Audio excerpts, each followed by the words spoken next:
I'm with a GoPro Hero. It's the 10th generation, and I'm underneath a street lamp, a lamp that's on a bridge. And as long as I have light, it does a good job filming. If I don't have light, the background is not great. It gets that issue of layers, blurriness, and that's the 1/2-inch sensor, the Sony sensor that's in the GoPro. Well, I can't wait for the next camera to come out, and that's soon, so soon that I'll wait to read the specs on the site. And the same thing goes with DJI.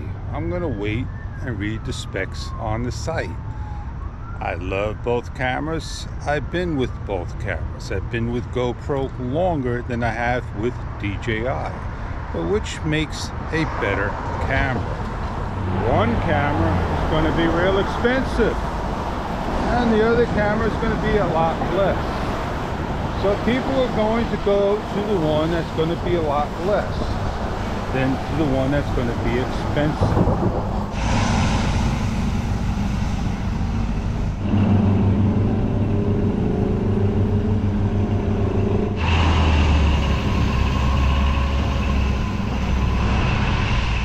If you're looking to buy a camera and you're with GoPro and you switch to DJI, or you're with DJI and switch to GoPro, did you ever see the forums, the support forums, and see how GoPro taken all the issues and hidden them deeply on their site, so when you go on, they're no longer there?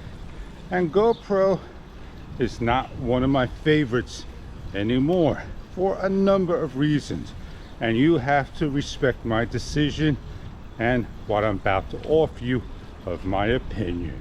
GoPro has a very expensive camera, just like anybody else out there on the market.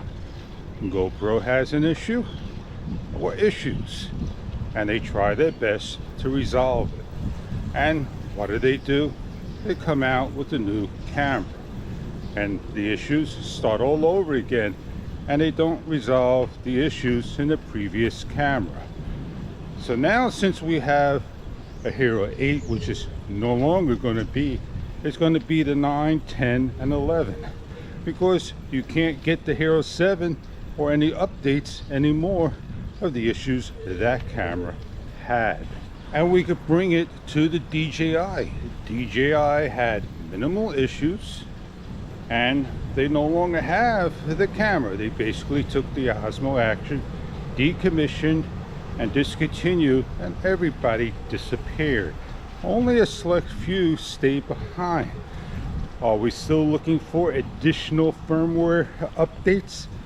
Nothing given since 2 years ago, about, I believe, December of 2020. That was the last time, and it's almost December of 2022 in a couple of months time. It would be nice of both companies to say, hey gang, the camera is no longer commissioned, it's decommissioned, it's no longer going to be updated with firmware, we're done, it is over indeed.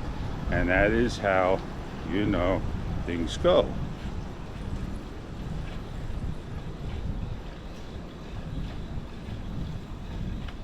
So if I said nothing on my intro, my outro, my ending, then that'd be the end of my video.